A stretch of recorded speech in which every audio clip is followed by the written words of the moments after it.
Solo en una ocasión, el presidente de la República ha ejercido la facultad que tiene de mandar una iniciativa preferente al Congreso de la Unión. Y esta fue cuando envió la iniciativa para crear un sistema nacional para proteger todos los derechos de los niños, niñas y adolescentes. Finalmente, después de un largo debate, en diciembre de 2014 se creó el Sistema Nacional y posteriormente su reglamento. ¿Cómo va esa propuesta? ¿Qué tanto se ha logrado? Será el objeto del programa del día de hoy. De acuerdo con el Coneval, las niñas, niños y adolescentes son el grupo de población, visto por edad, que mayores rezagos y carencias sociales enfrenta. El 54% de niñas, niños y adolescentes se encuentran en condiciones de pobreza, mientras que el 12% se encuentra en condiciones de pobreza extrema. El 28% carece de acceso a la alimentación y el 65% carece de acceso a la seguridad social. Estas duras condiciones tienen un severo impacto en las tendencias de mortalidad y más aún en las estadísticas relativas a las muertes previsibles antes de cumplir el primer año de edad. De acuerdo con datos del INEGI, para el año 2012 murieron en México 29,000 infantes antes de cumplir el primer año de vida. Pese a que es un número menor a los 33,000 infantes fallecidos en el año 2003, la causa que explica esta disminución de mortalidad está meramente ligada a la dinámica demográfica y no a la intervención de los gobiernos en todos sus órdenes y niveles por garantizar una atención médica oportuna y de calidad. Solo 16 de cada 100 niños, niñas y adolescentes tienen acceso a niveles adecuados de bienestar. De acuerdo con la identificación de la Secretaría de Salud, el 60% de estas muertes fueron por causas evitables y algunas en exceso evitables, es decir, causas que no debieran llevar a ningún niño o niña, bajo ninguna circunstancia, a morir por una enfermedad determinada.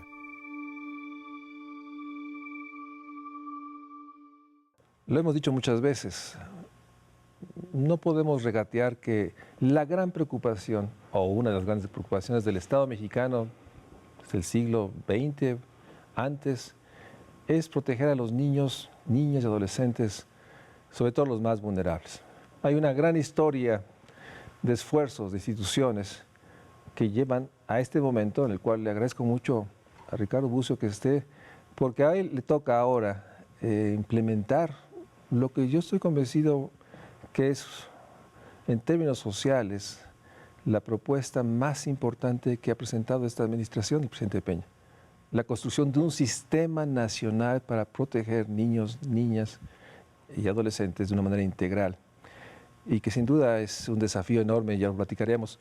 Pero me gustaría, antes de llegar a la propuesta, que nos hicieras un recuento, o sea, ¿qué elementos resaltarías de este esfuerzo permanente, muchas veces no de una manera muy integral, que se ha hecho desde el siglo XX para construir un sistema de instituciones o un grupo de instituciones, de usar mejor esa frase, en el que el último referente o el referente más conocido es lo que tú y yo sabemos que es este organismo descentralizado llamado Sistema Nacional para el Desarrollo Integral de la Familia.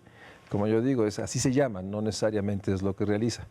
O sea, haznos un recuento, ¿cuáles serían los elementos que nos llevan al momento, creo que es diciembre 2014, cuando surge la ley? Antes de eso, ¿cómo podrías caracterizar el esfuerzo nacional de los últimos años? Y gracias por estar, Ricardo, siempre mucho gusto verte siempre. Gracias a ti, María Luis, por el espacio y por el programa también, por todo lo que el programa aporta pues, a la reflexión de la vida nacional. Creo que hay como dos perspectivas de lo que podríamos analizar de dónde venimos y cómo hemos llegado a este punto. Una es la perspectiva de lo que se hizo y otra es la perspectiva de lo que no se hizo, las omisiones del Estado mexicano y las acciones del Estado mexicano. Y las acciones del Estado mexicano vienen, como tú bien sabes, desde hace varias décadas en una perspectiva primero de asistir a los niños, sobre todo niños, también adolescentes, pero sobre todo niños, niñas desamparados, de alguna manera así dicha, desamparados, es decir, aquellos que no contaban con el amparo básicamente de la familia, porque la perspectiva siempre ha sido niños, niñas, adolescentes, en la visión que hay generalizada de que son hijos, tienen un mecanismo de protección que es la familia. Creo que también por eso el Sistema Nacional para el Desarrollo Integral de la Familia se llama así, porque pareciera que protegiendo a la familia tú proteges siempre a todos sus integrantes, sobre todo a los niños y a los adolescentes. Hay una perspectiva entonces histórica de creación de acciones del Estado para proteger a los desamparados por la revolución, por la guerra cristera, a los niños que vivían en centros residenciales alternativos, que son muchos, albergues, hospicios, casas hogar, después instituciones de asistencia privada, asociaciones civiles, albergues de instituciones públicas. Hay muchísimas instancias de este tipo. Aquellos que carecen de cuidados parentales y que son quizá también víctimas de violencia, víctimas de maltrato, víctimas de abuso, ahora también del fenómeno de la trata. No es que antes no fueran, es que ahora es una realidad que se está viendo. Y aquellos también que requerían, para superar ese desamparo, encontrar el seno de una familia. Todos aquellos que estaban en posibilidad de tener una familia básicamente de adopción. Ahora también se buscarán familias de acogida temporal, ¿no? Y las instituciones del Estado mexicano fueron en ese sentido para asistir, digamos, para tutelar, para cuidar a los niños, a las niñas que estuvieron en situación de mayor vulnerabilidad y en coordinación, digamos, con aquellas que tuvieron las funciones básicas de educar y de asistir para problemas de salud, para prevención de enfermedades y para también corrección, digamos, de estas cuando se dan, el sistema de salud y el sistema educativo. Entonces tuvimos la creación del INPI, del Instituto Mexicano de Protección a la Infancia, del Instituto Nacional de Protección a la Infancia, desde los 70s el DIF que nació como una institución y creció como un sistema que hoy día está en prácticamente la totalidad de los municipios del país, en muchos lados, no solo en municipios, en la cabecera, digamos, sino en delegaciones, y que me parece que en términos de instancia operativa, para niños en particular, es sin duda la institución más grande que tiene el país y la que más ha generado acciones, que ha generado servicios, recursos, etcétera. Creo que en esa parte se completa, para tener el cuadro completo de por qué la ley, con lo que no se hizo. No se hizo una perspectiva de protección integral. ¿Qué quiere decir la protección integral desde la nueva ley general? Que todos los niños y las niñas, todos los adolescentes, independientemente de que tengan familia o no, de que carezcan de cuidados parentales o los tengan, tienen que tener asegurado la totalidad de los derechos, el ejercicio de todos los derechos y no solo de algunos, no solo de protección, de alimentación, de identidad, del derecho a una familia, sino de todos los derechos, de educación sexual, de identidad, de libertad de expresión, de convicciones éticas, dice ahora la ley, de derechos sexuales y reproductivos, de participación política, todo lo que está en la convención ciudadana, finalmente. Todo lo que está en la convención y en general también en otros tratados. Así es. Entonces, la perspectiva es de protección integral, todos los niños había una y niñas. conciencia que yo comparto y que fui responsable también de esta posibilidad de realizar, de que pese al esfuerzo de institucional, digamos, histórico, con sus enormes heterogeneidades que se pueden dar en esta estructura institucional, concentrémonos en el DIF, el Estado no lograba garantizar la protección de los derechos.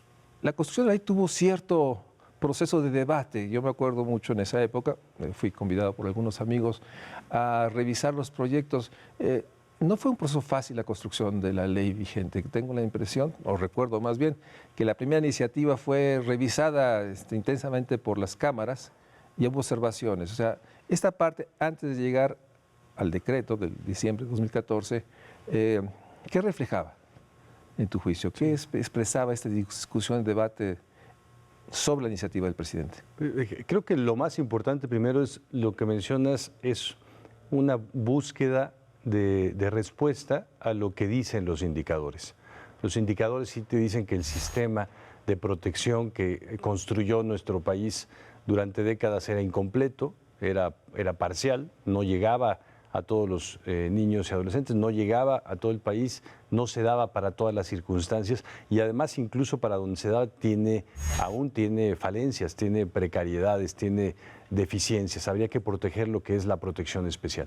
Entonces, a partir de ese reconocimiento, sí, el marco legal que se ha ido ampliando en México sobre los derechos humanos da cuenta de que teníamos que llevarlo también para este sector de población, que tenía que ser no solo un asunto de prestación de servicios, quizá de cuidados, de transferencias financieras, como se han ido dando para unos y otros, programas de transferencias financieras para los más vulnerados, más empobrecidos, sino una perspectiva más amplia que desde la obligación del Estado, porque eso implica los derechos, ¿no? No solo aquello que el Estado quiera hacer o defina que puede hacer o no, sino que se obliga a hacer y que es una potestad de los ciudadanos también exigirlo.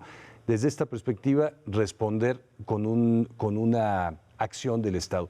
La acción del Estado tenía que ser, creo, como la define la ley, es decir, una acción de todas las instituciones del Estado, no un DIF reforzado, no un DIF mega crecido, en donde solamente una institución del Estado y quizá también la acción que tiene salud y educación fueran las responsables de atender a estos 40 millones de personas que tiene el país.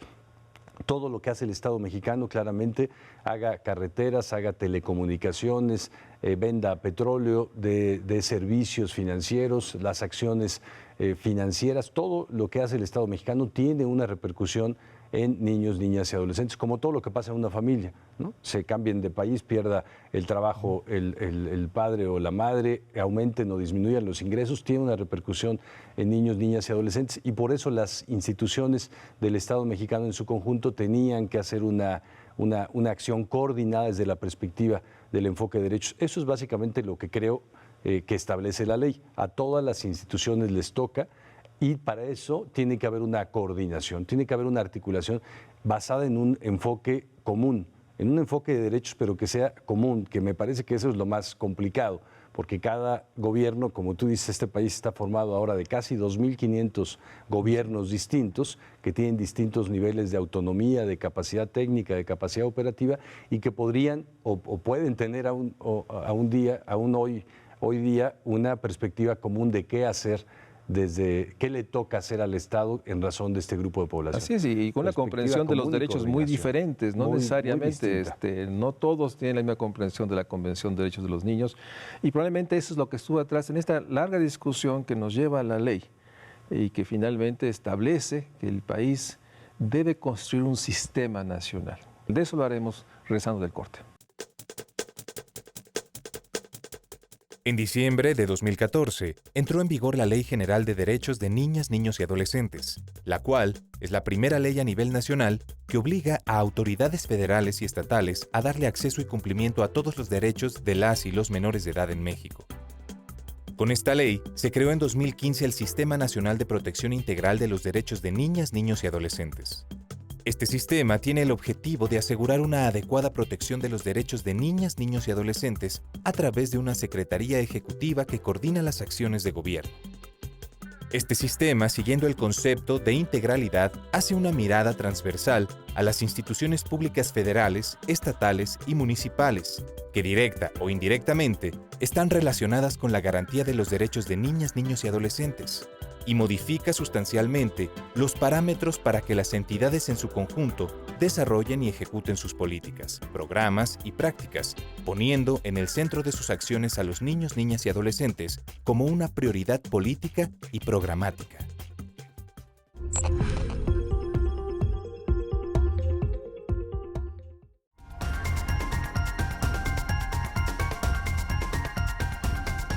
En este proceso, Ricardo, platicábamos en el corte de un debate intenso y creo que legítimo, y se llega a una ley que es publicada en diciembre de 2014 y bueno, viene un proceso largo de gestación para que 9 meses después, en septiembre, algo así yo recuerdo, tomas finalmente la responsabilidad de articular este sistema.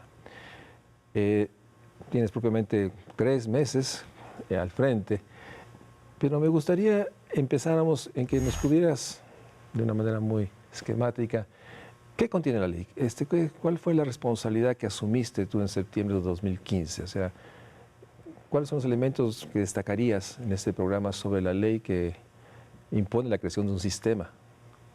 Déjame decírtelo en tres dimensiones. Digamos, una en términos generales, yo diría que la ley lo que establece es un mandato a las instituciones públicas, al conjunto de instituciones públicas, de asumir como relevantes a los niños, niñas y adolescentes, relevantes para la política, relevantes para todos los temas sociales, relevantes para la economía, porque de alguna forma han sido solamente vistos parcialmente para algunos temas y en muchos no han sido vistos, digamos, como un grupo de población sujeto de derechos.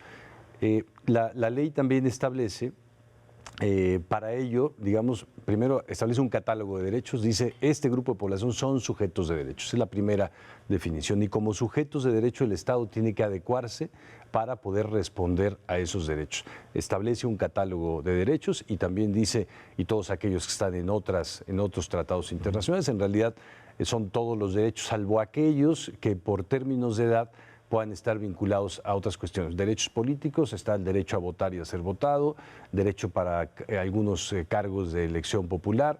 En realidad son muy, muy pocos, casi la totalidad de los derechos están reconocidos para este grupo de población, para todas las personas entre 0 y 17 años. Y para eso lo que la ley dice es vamos a establecer un sistema que articule todo lo que tiene el Estado mexicano, que asuma todo lo que le falta al Estado mexicano y que haga en ese sentido una gran red, un gran conglomerado a partir de una definición común. Y ahí dice la ley, el sistema es un conjunto de normas, es un conjunto de, digamos, es el conjunto de definiciones legislativas, es el conjunto, la articulación de las instituciones públicas y es también el conjunto de los presupuestos públicos que se destinan a este grupo de población. Y el sistema tiene para eso un órgano colegiado que es el que toma las decisiones para que esto se pueda dar. Hay en realidad la ley homologa ahí sistema a conjunto de leyes, instituciones, acciones y presupuestos y sistema como este colegiado de toma de decisiones que está presidido por el presidente de la República, en donde hay 10 secretarios de Estado, está la Procuradora General de la República, hay 2 presidentes de autónomos constitucionales, la CNDH y el Instituto Federal de Telecomunicaciones, y los 32 titulares de los gobiernos de las entidades federativas. Entonces, en realidad es un sistema en donde está a nivel ejecutivo el más alto nivel de decisión política, también está sentado como invitado el Poder Legislativo y el Poder Judicial, y que toma decisiones en conjunto con la sociedad civil organizada. Este sistema tiene que replicarse a nivel de cada una de las entidades federativas, tiene que tener también un espacio colegiado de toma de decisiones al más alto nivel de decisión en cada estado de la República y en cada municipio del país. Es un enorme desafío, no solo la construcción de estos espacios colegiados de que funcionen, que se reúnan, que tomen acuerdos. Que pasen más allá de la mesa redonda donde están todos sentados. Más allá de eso, realmente el gran reto es que pueda haber una acción articulada para tomar decisiones hacia un objetivo común, porque podríamos tener 2.500 o 5.000 o 15.000 nuevas instituciones y colegiados sin que necesariamente se modifique la realidad. Eso lo sabemos bien, ¿no? En México tenemos experiencia también de crear instancias burocráticas. O de darle nombre a procesos que no necesariamente responden al nombre. Exacto. Y uno de ellos es, le decimos sistema a una reunión donde están N número de dependencias sentadas en una reunión específica y que no tiene esto que tú bien señalas, sino una interrelación operativa, cotidiana, y que tengan en el centro una de las palabras más complejas de la administración pública. Junto a la palabra coordinación está la palabra transversalidad. Transversalidad. ¿No? Que sí, todos tengan en el centro la transversalidad de esta visión de derechos, de que los niños tienen derechos. En estos 3 meses que has visitado, entiendo, varias o muchas entidades, ¿cuál sería tu primer balance? Sé que es una batalla, y lo sé por propia experiencia, no es fácil comunicar y poder transmitir una visión, en este caso la visión que el Estado se mandató a través de esta ley, y llevarla a cada entidad. Me imagino que esa ha sido parte de tus tareas. ¿Cuál sería tu primera apreciación en estos meses de que has estado llevando para que se replique y se asuma esta transversalidad y esta necesidad de coordinación? Te diría que he visto en la práctica el resultado de una de las preguntas de la encuesta nacional sobre discriminación. Se hizo una pregunta en donde se decía, ¿usted cree que los niños y adolescentes tienen los derechos que les da la ley? ¿Tienen los derechos que los padres les quieren dar o no tienen derechos porque son menores de edad? 4% en el país dice que no tienen derechos porque son menores de edad, 27, casi 28% dice que solo tienen los derechos que los padres les quieran dar y 2/3 de la población dicen que sí tienen derechos, aunque también cuando hablamos, por ejemplo, en otra pregunta sobre la violencia, 30% justifica la violencia como un método de apoyo a la educación de los hijos y 96% dice que en México se golpea a los niños. Es decir, el 2/3 dice que sí tienen derechos, pero 96% dice que hay violencia contra los niños, como si no tuviera una relación derechos y violencia, y derechos y pobreza, y derechos y desigualdad, etc. Lo que yo he visto es que sí hay una gran y creciente perspectiva de que niños y adolescentes tienen derechos, pero diría que hasta ahora han tenido los derechos que el Estado cree que tienen que tener, que las instituciones del Estado, que las presidencias municipales, que las secretarías creen que tienen que tener, y no todos los derechos que están reconocidos. Entonces hay este desbalance. Sí es un tema, yo que vengo ahora de trabajar los temas de discriminación, sí me sorprende la cantidad de instituciones, acciones, programas, reglas de operación, actividades, presupuesto que hay que está relacionado con niñas y adolescentes en el país. Es enorme, es descomunal. Hay grupos de población que están muy invisibilizados. Yo estaba más acostumbrados a esos, los que no tienen ni ley, ni presupuesto, ni visibilidad, pero niños y adolescentes están en la agenda prácticamente de todos los gobiernos. Diríamos entonces, ¿por qué si están en la agenda de todos los gobiernos, si están en el presupuesto de todos los gobiernos, por qué tenemos los indicadores que tenemos? No hay correspondencia. ¿Por qué con el marco legal que tenemos los indicadores que tenemos? Tenemos una pobreza con rostro de niño y adolescente, tenemos una violencia que impacta más a este grupo de población y tenemos una transgeneracionalidad, si así se dice, de la desigualdad, ¿no? ¿Por qué se hereda la desigualdad? Se reproduce de la manera, ¿no? Creo que ahí está el enorme reto que tiene el sistema.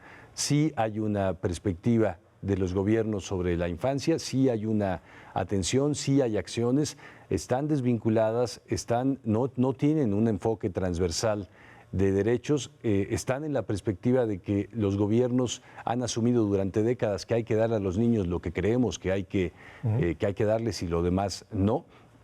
Y falta esta articulación que vaya más allá de lo que hoy define también nuestro federalismo, ¿no? No puede ser que dependiendo del lugar, del territorio, de la localidad donde nace un niño o una niña, su esperanza de vida pueda variar casi 15 años y tampoco puede ser que sus oportunidades sean tan distintas, ¿no? Que tengamos un país multifacético, policromático, multicultural, pero también multidesigual en ese sentido. Profundamente desigual. Vamos a un corte y regresamos. El Sistema de Protección Integral está compuesto por el Sistema Nacional de Protección, los sistemas de protección de las entidades federativas y los sistemas municipales de protección. En el sistema integral se asegurará la participación, entre otros, de las autoridades de los poderes ejecutivo, legislativo y judicial, de los niveles de gobierno federal, estatal y municipal, así como de las organizaciones de la sociedad civil y de las niñas, niños y adolescentes del sector social y privado, como parte esencial del derecho a la participación y como condición necesaria para la gobernanza democrática. Los sistemas nacional, locales y municipales complementan el sistema de protección integral, desarrollando la Política Nacional de Protección de los Derechos de la Niñez y la Adolescencia de manera concurrente, de acuerdo con sus respectivas competencias, y se coordinan entre sí a través de sus secretarías ejecutivas. Estos sistemas a la vez conjugan las medidas de protección especial cuando los derechos de niñas, niños y adolescentes han sido vulnerados a través de las Procuradurías de Protección Federal, estatales y municipales y de los sistemas DIF, de los 3 niveles de gobierno que son parte de los sistemas, de modo que la política de asistencia social y de protección especial es parte de la política integral de los derechos de la niñez y la adolescencia.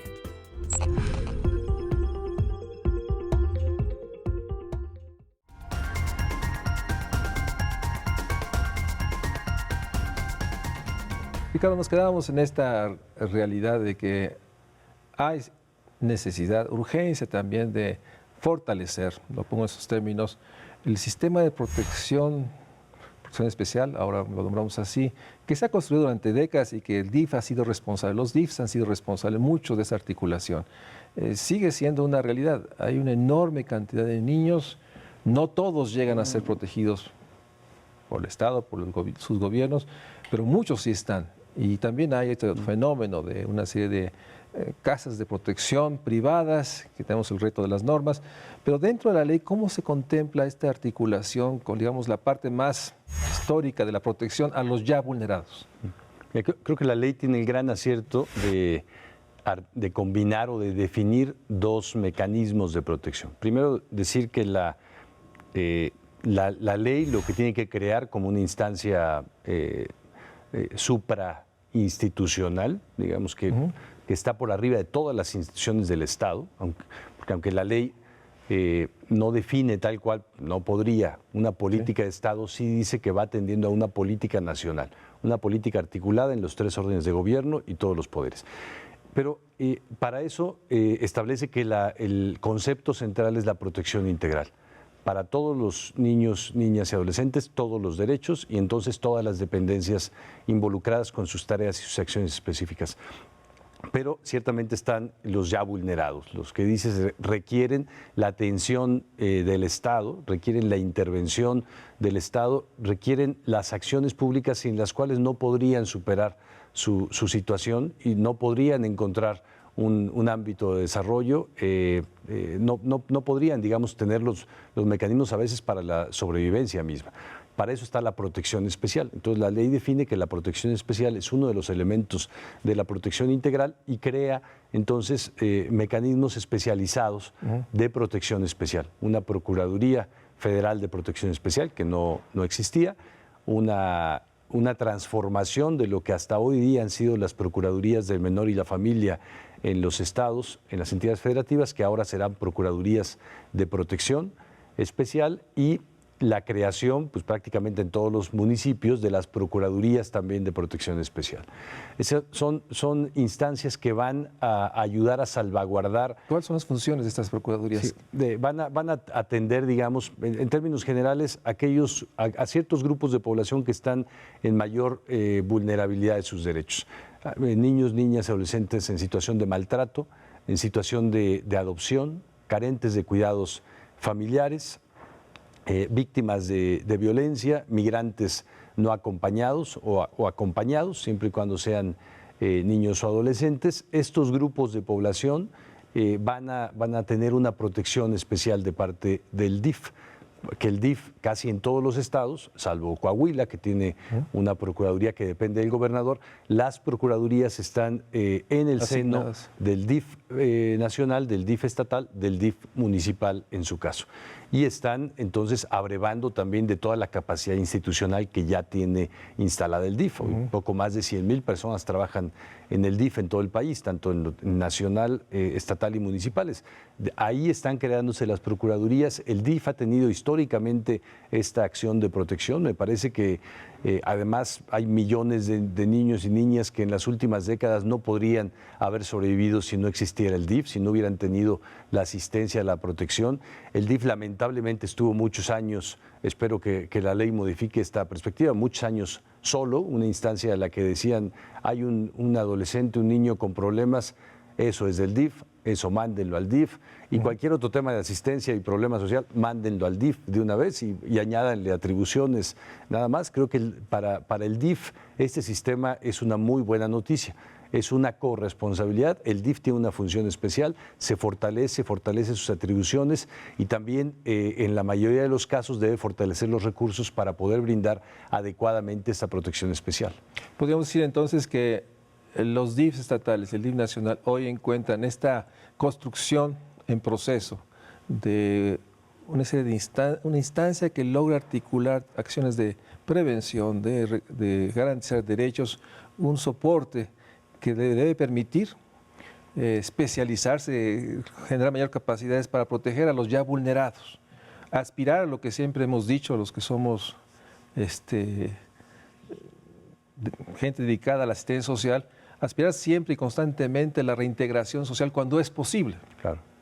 Siempre he señalado que aquellos que desvaloran la asistencia social es no darse cuenta de que hay muchos niños y adolescentes que su nivel de fractura, abandono, de daño, hace impensable pensar que puede haber capacidades técnicas, médicas, psicológicas para una reintegración a algo, sin entrar a caracterizar ese algo que puede ser este mundo desigual, pues lleva a que muchos niños y niñas adolescentes están, pues digamos, únicamente con la posibilidad de sobrevivir, a estar ahí apoyados heroicamente, porque sin duda sin los recursos humanos y económicos, en las áreas de protección que están construidas en estas procuradurías ahora dentro de los DIFs estatales.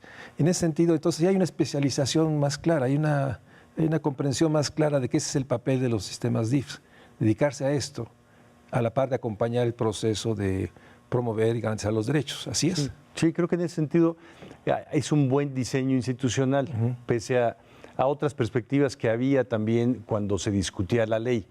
Se dijo por muchos años que México necesitaba, por ejemplo, un instituto de la infancia, Sí. o modificar al DIF para que fuera la institución de infancia.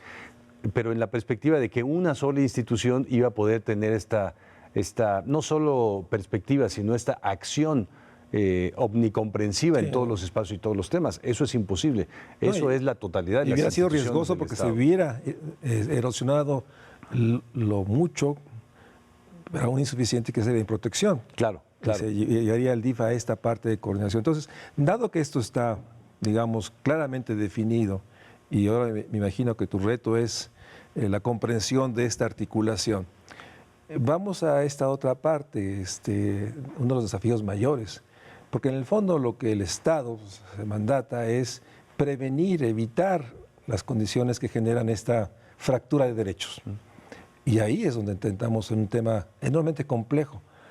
Cómo una oficina que tiene este mandato y que se le atribuye esta realidad de poder convocar a todas las dependencias responsables de todos los niveles de gobierno, cómo generar una visión transversal del derecho de infancia en todo lo social, en todo lo económico. Ese ha sido uno de los grandes debates, o sea, porque finalmente implica incluir la transversalidad de niños y niñas en cualquier acción pública.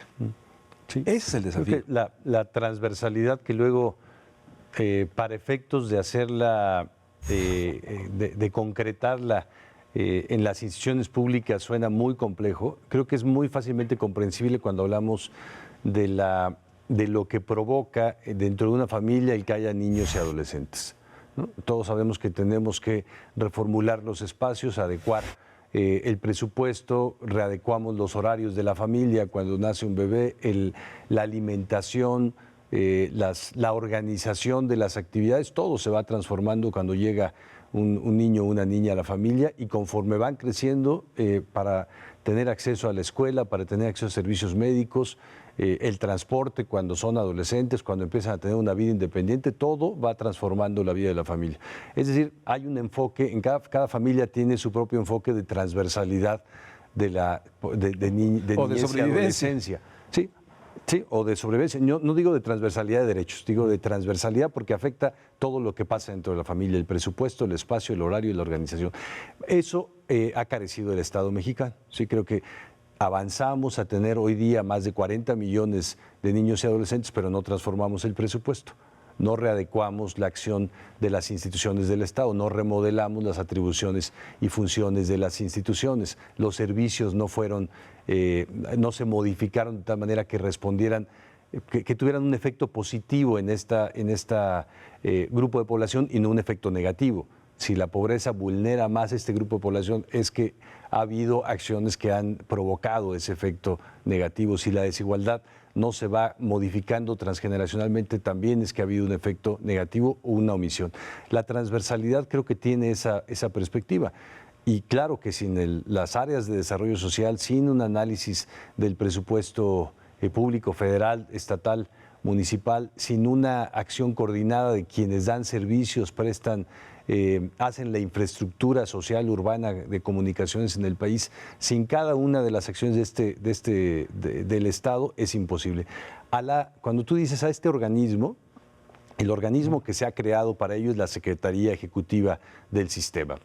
Pero la Secretaría Ejecutiva en realidad tiene la función de servirle al Sistema Nacional de Toma de Decisiones para que haga su trabajo adecuadamente y para que las decisiones que toma el sistema se puedan ejecutar. Entonces, en realidad tiene la virtud del diseño institucional de que en el sistema está sentado el secretario de Hacienda, está sentado el secretario de Desarrollo Social, el de Educación, la secretaria de Salud, la Procuradora General de la República, etcétera. Están los decisores de los ámbitos en cada uno de los espacios y están todos los decisores a nivel territorial, los 31 gobernadores y el jefe de gobierno del Distrito Federal.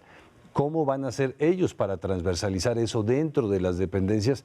Ahí hay un reto y es parte de lo que ahora el sistema tiene que hacer justo con cada una de las dependencias. A Desarrollo Social, que le toca, ¿no? Al Coneval, que le toca, al INEGI, que le toca, al conjunto de organismos públicos de derechos humanos, al Sistema Nacional de Educación, de Salud, de Seguridad Pública. Déjame hacer un corte y regresamos con Ricardo Bucio.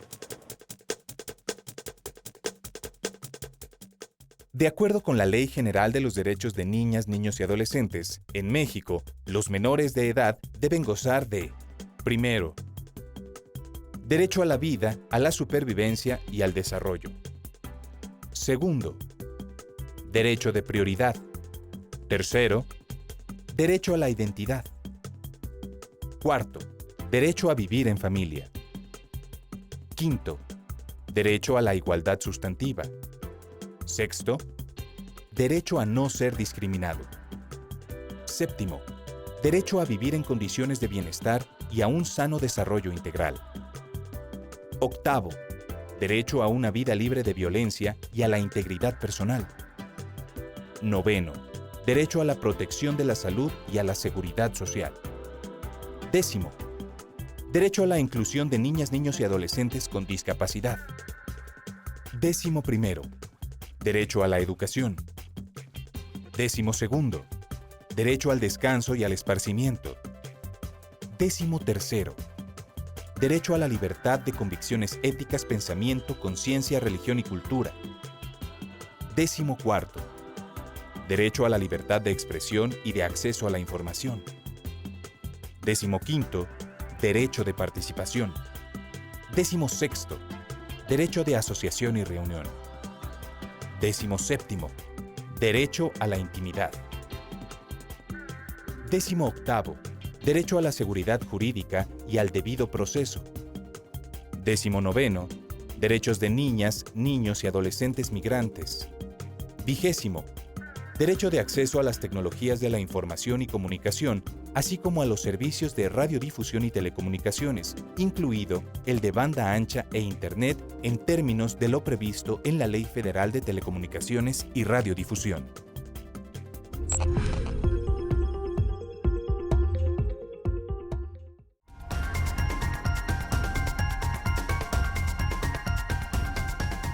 Ricardo, después de 3 meses de estar al frente del enorme desafío de construir el Sistema Nacional de Protección Integral a los Derechos de la Infancia, niñas y adolescentes, de generar un proceso en la República, de enfrentar el enorme reto de la coordinación, de la construcción de la transversalidad, dos conceptos o dos estrategias que se dicen rápidamente, pero que tienen enormes desafíos por las enormes burocracias y independencia de las estructuras que están alrededor.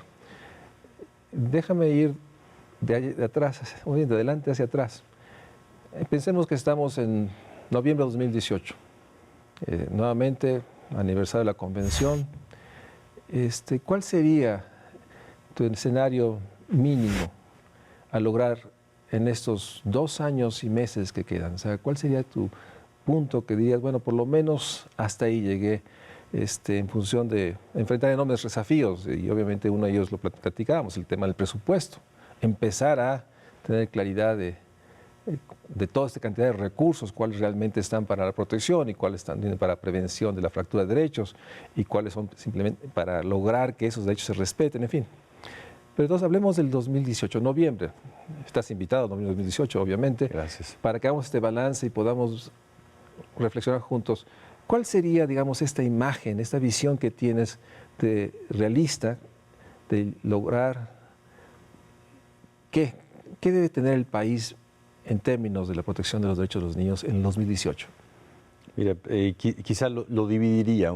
Uno, en términos institucionales, haber creado la red mínima para poder hacer esta articulación de la visión transversal del Estado. Es decir, que estén instalados y funcionando los 32 sistemas en las entidades federativas y al menos los sistemas en los 200 municipios más grandes del país, que son quienes, donde vive más del 80% de la población. Hoy día tenemos 7 entidades federativas que tienen su sistema, tenemos 90 municipios, no son los más grandes, pero hay 90 que ya tienen su sistema instalado.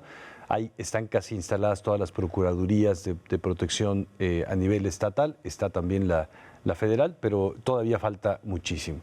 La segunda es que hubiera una perspectiva clara de la función o del objetivo a conseguir por esos sistemas y cómo la concretaría en el Programa Nacional de Protección Integral de Niños, Niñas y Adolescentes, que tiene que ser un enfoque, una ruta, una visión, un horizonte. ¿Estás mandatado a hacer este programa nacional? Sí, está el mandato. La Secretaría tiene que presentar este mayo al Sistema Nacional el borrador del programa para que pueda ser discutido, aprobado y articularse con los programas estatales y los programas municipales. Que tengamos una ruta, metas responsables, una claridad de qué tocan a las instancias federales y a las estatales.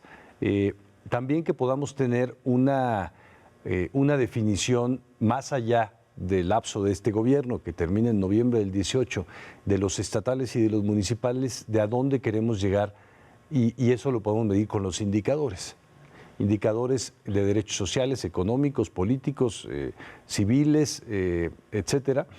Y yo planteo que así como han existido estos objetivos del milenio y ahora los objetivos de desarrollo sustentable en Naciones Unidas, podamos también construir como país una serie de objetivos y unos indicadores claros de en dónde tenemos que estar al menos en 10 años. No es un lapso muy largo, pero sí permite tener una claridad de dónde tu gobierno tendría que haber avanzado en tal indicador para dentro de 10 años, y entonces programar las acciones que tocan a las dependencias de cada uno de los gobiernos. Horizonte, institucionalidad, programación vía los programas, horizonte también vía esta perspectiva de indicadores.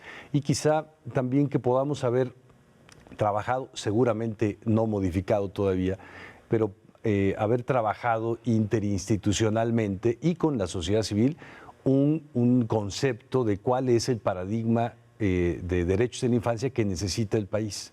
Creo que asumiendo como una analogía y un ejemplo positivo y negativo a tomar en cuenta el proceso de incorporación de los derechos de las mujeres a la vida nacional, tenemos por un lado que se hizo la legislación, se crearon las instituciones, se modificó el presupuesto, hay presupuestos transversales, sí ha habido una enorme cantidad de instituciones, fiscalías, coordinaciones intersecretariales, etcétera, para los derechos de las mujeres, prácticamente hasta a nivel municipal en todo el país, y eso ha ayudado a avances sustantivos en muchos aspectos pequeños de la vida de las mujeres respecto de los hombres, la igualdad sustantiva. Pero sí creería que si hoy preguntamos al Estado mexicano, digamos al conjunto de decisores o incluso a los legisladores del Estado mexicano, los 32 congresos y el federal, ¿cuál es la visión que México tendría que tener? ¿Cuál es la visión de este país sobre la igualdad sustantiva entre hombres y mujeres? No podríamos tener una común, ¿no? Cada quien tendría su propia idea. Yo creo que al menos sí tenemos que tener claramente dibujada cuál es la concepción y la perspectiva, el horizonte que México tendría que tener, a lo que teníamos que aspirar, nuestro concepto, nuestra definición, nuestra idea del lugar que deben de ocupar niños, niñas y adolescentes en la vida nacional. Y tenemos que construir eso, tenemos que cambiar el paradigma hacia esa perspectiva. Creo que son complejas, pero son realistas a conseguir en lo que le queda a este gobierno federal. Déjame adicionar algunas o poner a la reflexión de todos. No hay duda, tú lo sabes bien, dentro de la población infantil de las comunidades locales indígenas, donde hay menos capacidades institucionales, requiere un enfoque focalizado especial. La pregunta es, ante este enorme desafío, siempre está en el diseño nacional los instrumentos. Yo sé que el secretario, el vocal ejecutivo, tiene la capacidad de convocar a esta mesa donde se sientan. No necesariamente sentarse quiere decir que logren articularse. Y hablo por las ideas burocráticas, ¿no? Es un enorme proceso y hay un tema que puede ser indicativo y va a ser evaluado, el presupuesto 2017. Va a ser la primera vez que se formule, en el cual vas a tener que enfrentar el que realmente se haga una valoración de qué programas, qué proyectos, a juicio del sistema nacional, deben ser fortalecidos, deben ser evaluados. Esta parte, la ley establece que el sistema proveerá de información al Coneval y el Coneval hará evaluación, ¿así es? Exacto. Y nuevamente caemos en el enorme desafío de que esta evaluación no se vuelve, digamos, mandatoria de que se haga. Y hay un debate si debería o no ser. Esta parte que está en tus enormes desafíos, ¿cómo estás pensando abordarla? ¿Cuál ha sido el proceso hasta ahorita en términos de indicadores, evaluación que sea vinculante a un presupuesto, sabiendo que el presupuesto 2017 será el primer ejercicio en que se verá la fuerza política del sistema, pues para mostrar una mayor cantidad de recursos donde más se necesitan? Sí. El sistema tiene la obligación de crear un mecanismo nacional de información que congregue la información estadística, sociodemográfica, geolocalizada en todo el país y también que tenga una información directa de cada uno de los niños, niñas y adolescentes que están vulnerados. Hay que hacer registros nacionales. En esa parte creo que coincido mucho contigo, la protección integral no puede dejar fuera, tiene que llegar a quienes están mayormente vulnerados y para eso también a partir de la identificación necesitamos nombre y apellido de todos los niños que están en una casa de asistencia, por ejemplo, sea pública, sea privada, cuando entró, tiene tutela, no tiene tutela, tiene custodia, cuáles son sus mecanismos de sus redes de sobrevivencia, etcétera. Para esto no solo crear el sistema de información, eso requiere ciertos recursos económicos que me parece que son fácilmente conseguibles para un Estado como el Estado mexicano, que tiene tanto la fuerza institucional como incluso la fuerza presupuestal que tiene cuando lo comparas con otros países. México tiene en eso una gran potencialidad. Pero lo que tenemos que ver es en dónde están los recursos que se ejercen por cada una de las dependencias que tiene una acción específica con respecto de niños, niñas y adolescentes. Nosotros no controlamos el presupuesto de migración, ni del sistema de educación, ni del sistema de protección civil, ni de la infraestructura carretera, ni de todo eso. Todo eso está dividido en una multiplicidad de anexos técnicos, de unidades responsables del gasto, de programas públicos, de reglas de operación, etcétera. Hay un entramado enorme. Hay mucho dinero ahora, según lo dice el presupuesto de egresos de la Federación, para este sector. El anexo 18 dice que tenemos este año, de 2016, más de 736,000 millones de pesos. Pero me parece que no hay una total claridad de el ejercicio de ese gasto en dónde está, cuál es el impacto que está teniendo, qué resultados está dando, y sí mandata la ley que el presupuesto no solo tiene que haber una posibilidad de que se concrete la funcionalidad del sistema, que esté la Secretaría, que esté en las secretarías en los estados, que las instituciones puedan reunirse, acordar, sino de que puedan hacer las acciones. Y para eso el presupuesto está multidividido. Tenemos que analizarlo, tenemos que modificarlo. Creo que ese es un muy buen indicador, no solo de los que tienen que ver con los estándares que a nivel internacional nos pueden poner los objetivos de desarrollo sustentable o los que nosotros mismos podamos fijarnos como país para la niñez, sino es un indicador. Si el presupuesto se va modificando en razón de procurar una protección integral mejor, digamos, yo te diría, no es un presupuesto base cero, sino un presupuesto base infancia y adolescencia. Si el presupuesto va caminando hacia allá, es el signo de que el país está asumiendo el compromiso. Amor es presupuesto, amor, derechos son presupuesto, combate a la desigualdad es presupuesto también. Entonces sí estoy convencido contigo y creo que es una de las cuestiones más complicadas, eso, y escuchar a niños, niñas y adolescentes, Sin duda. que también es una parte del paradigma, escucharlos para las decisiones que les competen, eso dice la ley, que se tiene que hacer a nivel municipal, estatal y federal. No sabemos hacer eso como país, pero tampoco queremos modificar el presupuesto porque hay una serie de cuestiones, de intereses, de burocracias, de inercias implicadas que es muy, muy fuerte, muy poderosa. Pues con ese comentario terminamos el programa. Sin duda el país debe construir un sistema nacional de protección de derechos a la infancia, niños, niñas y adolescentes. Implica un gran rediseño institucional y implica también una comprensión clara de la integralidad, de la universalidad, de la transversalidad de los derechos. Implica este enorme desafío de que cada una de las partes del Estado, de la República, asuma con convicción sus mandatos. Implica una instancia federal que pueda evaluar, indicar, exhibir logros, pero también deficiencias, en fin, mucho que hacer. Y sin duda hay una evaluación, bien lo decía Ricardo Bucio, en términos de cómo estamos gastando y qué estamos gastando. Y también implica una definición, ¿cuánto deberíamos de gastar? ¿Cuál es la meta objetiva? ¿Qué tan lejos estamos? Más allá de la cantidad que se desvirtúa, no, sino tener ese ejercicio que nos permita saber la enorme brecha. Y obviamente esto implica la construcción de un Estado social que permita articular a la República y una parte que practicaremos en otro programa, articular también el esfuerzo de organizaciones privadas y esta otra parte que dejaste, que es cómo intervenir en espacios familiares. Yo soy de los convencidos de esas épocas, que es el trabajo social, de ver trabajadoras sociales a los hogares para ver la condición de los entornos y dar recomendaciones. En fin, hay mucho por hacer. Yo te agradezco, Ricardo, que a 3 meses de haber asumido esta enorme responsabilidad estés en el programa para dar cuenta de los desafíos, pero también la convicción de construir una ley, construir un reglamento, establecer una oficina, establecer un grupo de trabajo.